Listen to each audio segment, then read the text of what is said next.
Hello and welcome to Ant RC.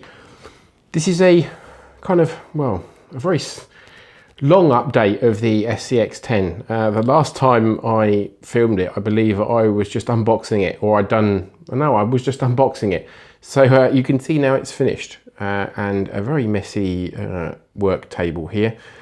So I didn't, as promised, do little update videos because I didn't have the time, and there's so many out there, and you know, it's not like the MC6 really, no offense to Axial, but really for the build update, this has been such a joy to build. It's gone together so easily, very easy to build. I haven't had any strip bolts, any problems. It's all been very straightforward. Probably building the MC6, well, I know building that first has helped a great deal. And I'm really happy with it. I finished it a little while ago, so I'm going to talk about what I've got in it. I've moved over recently to the Spectrum DX5C, as I've mentioned before on the channel, so I've got one of those receivers in. I've put one of these in my TRX4 as well, just to try and go down to one radio. Power HD 20 kilogram servo. I had that lying around, it come out of the mauler. Really the fancy bit about it is the Hobbywing brushless 1800 kV censored motor and the fancy matching Hobbywing ESC. Yes, it's in and installed. I've had a few issues with it. We'll talk about it a little bit. I'm not going to review it properly because I'm not really capable of reviewing it properly, and there's lots of specialist reviews out there that can do a better job than me.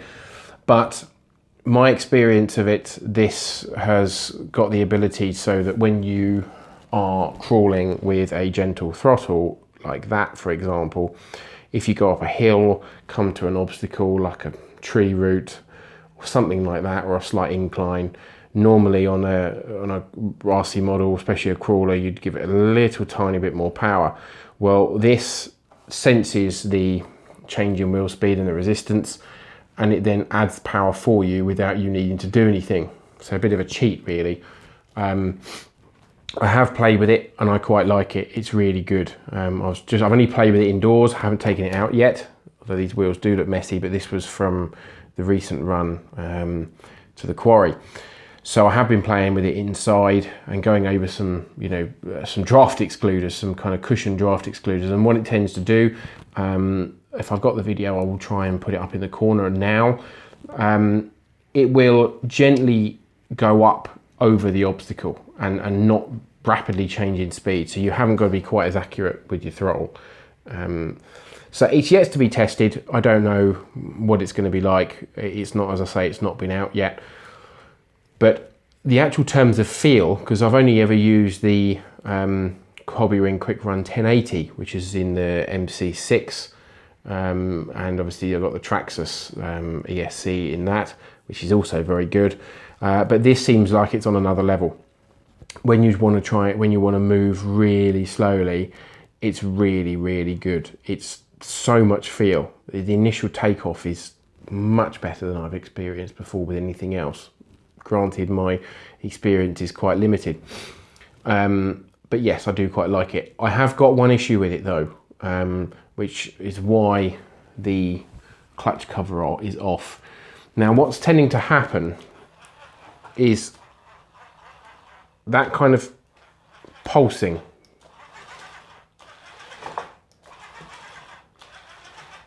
Now, what it tends to do when I am running it across the carpet, at certain revs, it kind of it pulses slightly. So the wheel will move nice and smooth, and then like it gets to half a rotation, it will kind of jerk slightly.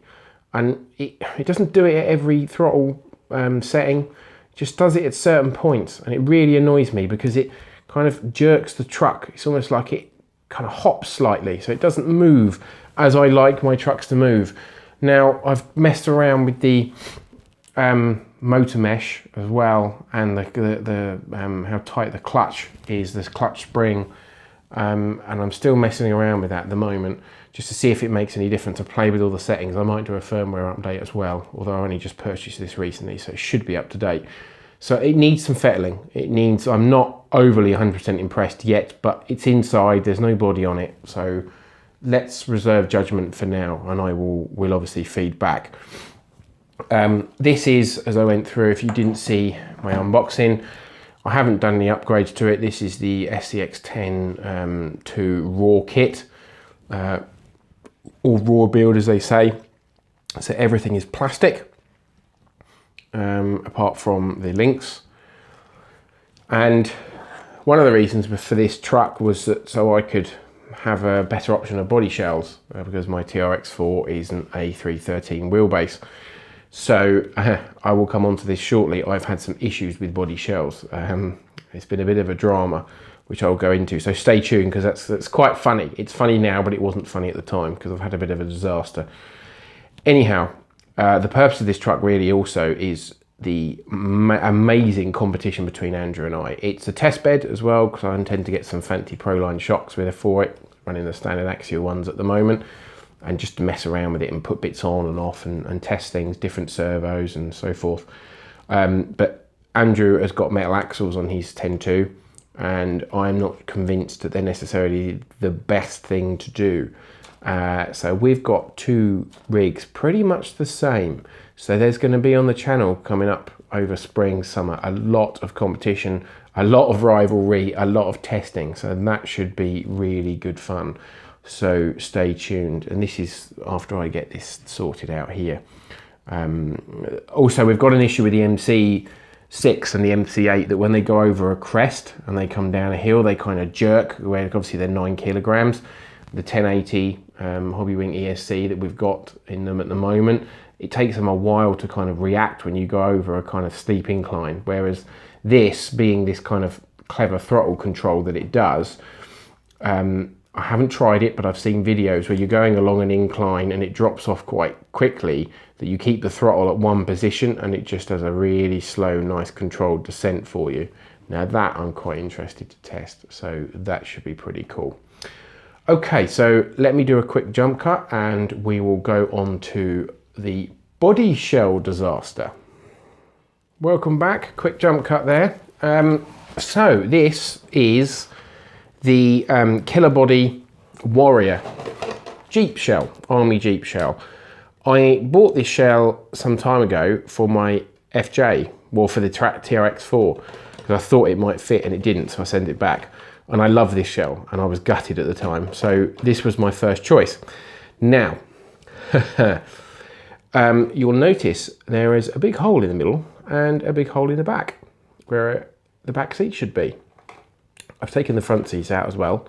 The hole in the middle here, where the gearbox was, or where the gearbox of the truck sits, was intentional, kind of. So this shell does sit quite high, I'm aware of that, and I knew that, but the raw kit appears to, I think it has the gearbox from the original SCX10, so it's a higher gearbox. So it says it's for the SCX10 or 2, can't remember, but it sits so high, I really don't like it. I love the shell, and then I got into this situation where at the front you could see the shock towers, the servo.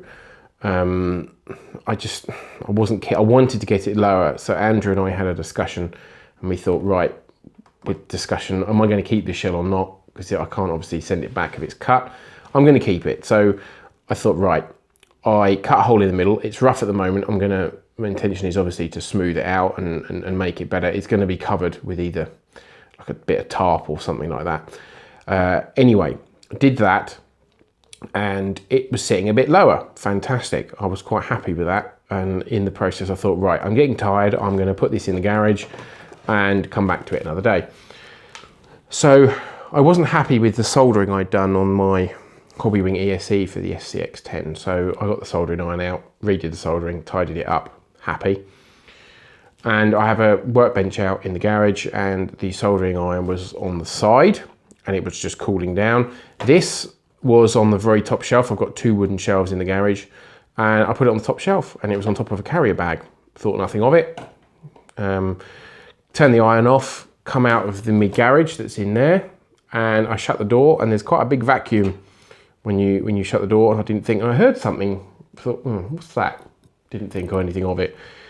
Made a cup of tea, got my tea, went back out there to the garage to find this on top of the soldering iron holder, and lots of smoke, and it had burnt through. Now I've cut it very roughly because I was extraordinarily annoyed and upset at the time, but I wanted to get rid of the smell. It absolutely stank. So a whole big section of this had burnt through the iron, and it's all burnt molded plastic onto the body of the iron as well, which I need to try and get off. I may not be able to. So I wasn't very happy. I mean, what are the chances of this falling off of the shelf, just pure to the wind of me shutting the door, or the vacuum, as I should say, and it landing directly on top of the soldering iron? So I had a bit of a moany moment. I'm hooking up with Andrew tomorrow night. It's now Wednesday evening, and we're going to do something fairly fancy with this. We're going to fill it in, put some magnets underneath, and then remount it. So it's not a disaster completely. I've got a canvas cover that's made for this shell that's going to go over the top. It's going to hide it. We're going to do some bits and pieces. So yes, that was a disaster, and I was a little bit upset. I've calmed down now. But yes, so I'm sure we can have a little bit of a chuckle about that. I'm starting to see the funny side a little bit, not completely, getting there slowly but surely. Okay, so there is also another shell coming. As Andrew keeps saying to me, it's like Terry's Christmas Day every day of the week. I'm not rich at all. I'm just selling lots of stuff on eBay to fund this amazing habit and keep you guys entertained. So let me do a quick jump cut, and I shall show you the next shell that I'm going to be playing with. Second jump cut, welcome back. This is my new shell. Because of the issues I've had, as I've just explained with the Killerbody one, I wanted a shell, a deep shell that I can just drop on, no magnets, and I wanted to paint something as well. I've got the urge. So this is a Proline 1981 Ford Bronco shell, and my is it pretty. Come from Model Sport, thank you very much. I ordered it yesterday afternoon and it was delivered this morning. Fantastic service.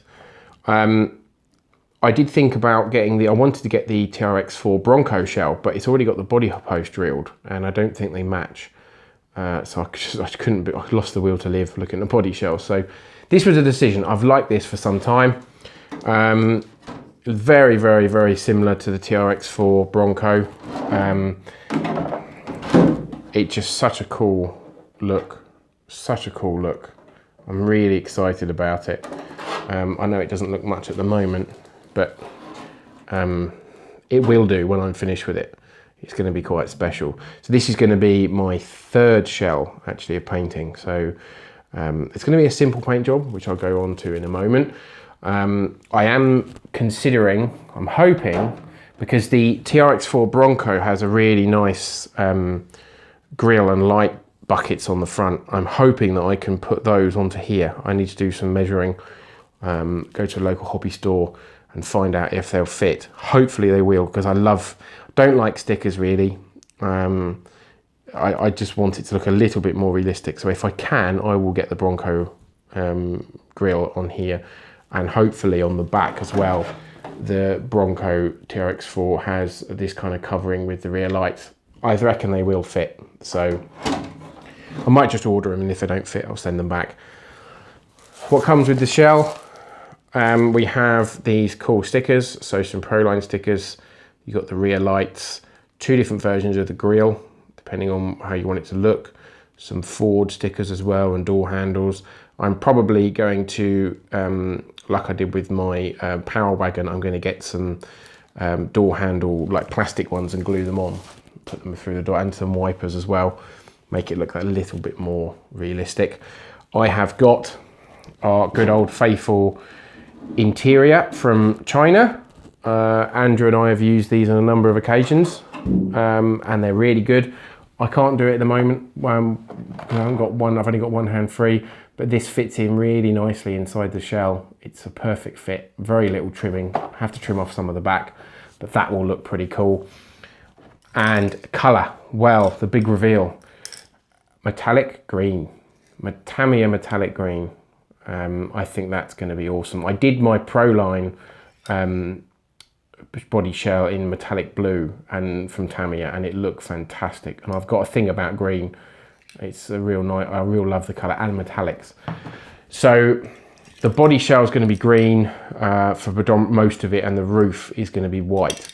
I am still pondering over the exact colour setup. Bring the body shell back up here. I have this, I don't know, some part of me wants to make it all green and actually not have the rear, not have anything, not have these clear, have these painted and just leave the front clear. So it's like almost like a van look, if you like, and have the whole thing green, all one colour. My masking isn't fantastic, so it would look quite cool, I guess, if you had the white coming down here and up to here and then down the doors. But that, I don't know. I don't want to mess it up. So I quite like the idea of doing a white roof, but I think it will look weird if I just do the top bit white and not the side bit. So I will play with it. I haven't decided just yet. But the green colour, the metallic green, is going to be amazing. It's going to be so cool, especially if I can get the TRX4 grille to go on the front. So that's it. It's another big project. The truck's finished. I need to run it yet. Andrew and I are going to get together and try and fix that shell so I can get it out and get some video and test it and see how we get on. Apologies for the long video. I tried to squeeze quite a lot in. I should have done an update really before now, so I apologise. I hope you've enjoyed the video, and I will do some more videos of this, I promise, of what I decide to do, some masking. Andrew is a bit of a masking king, so I might get him to assist, because I know he'll badger me and say, oh no, you've got to do it and get the lines in, and we'll see. I might give it to him so he can mask the tricky bits and then I spray it. Him being such a good friend, I know he wouldn't mind. So we shall see. I hope you've enjoyed the video. There's lots more to come, and we've got more goodies as well on the way for the MC6 and the MC8. So there's, you know, stay tuned with us. We really appreciate your support. We've got over 200 subscribers now, and that is incredible. So thank you to everyone. Really grateful. Hope you're enjoying the videos, and please like and subscribe and make any comments, and we'll reply to you as soon as we can. Thanks for watching. Bye for now.